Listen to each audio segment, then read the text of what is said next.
Good morning, everyone. It's Father Joshua here with another story time with Father Joshua. And today we've gone all the way back to Palestine, just north of Jerusalem, to the place on the Zarka River, as it's known today, and in the time of Jacob was known as the Jabbok. Well, Jacob has run away from his family because he stole his brother's birthright and got his father's blessing, and a lot of things have happened.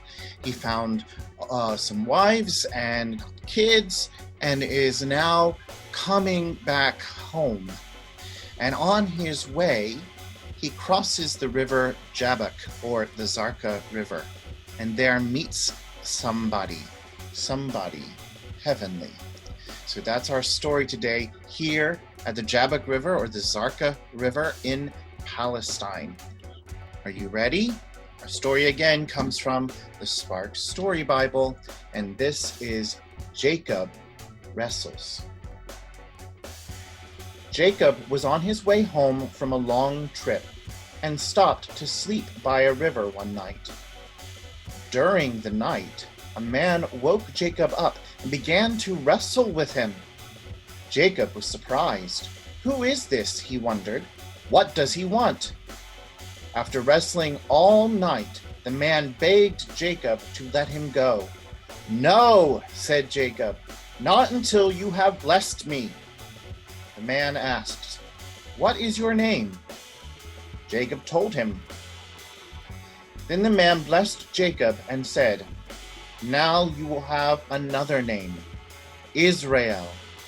It means you have wrestled with God." What a surprise! Could it really be true? Jacob had not really wrestled with a man. Jacob had wrestled with God, and God blessed him.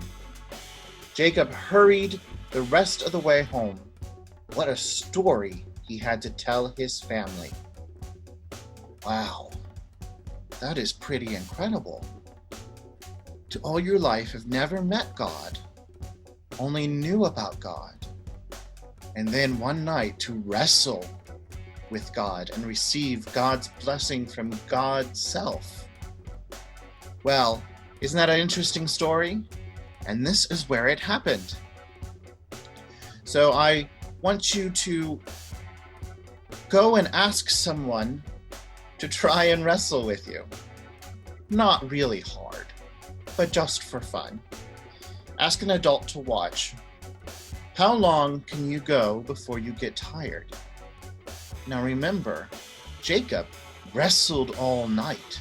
And there's a part that wasn't in our Spark Story Bible, but the sun was about to come up and Jacob would have been able to see God. So God dislocates Jacob's hip.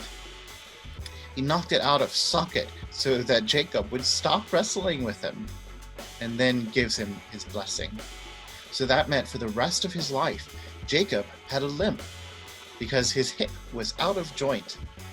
And it was a reminder of that night when he had wrestled with God.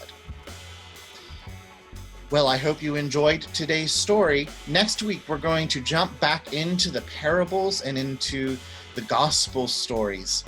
So I hope you'll come back next week. Until then, my friends, peace.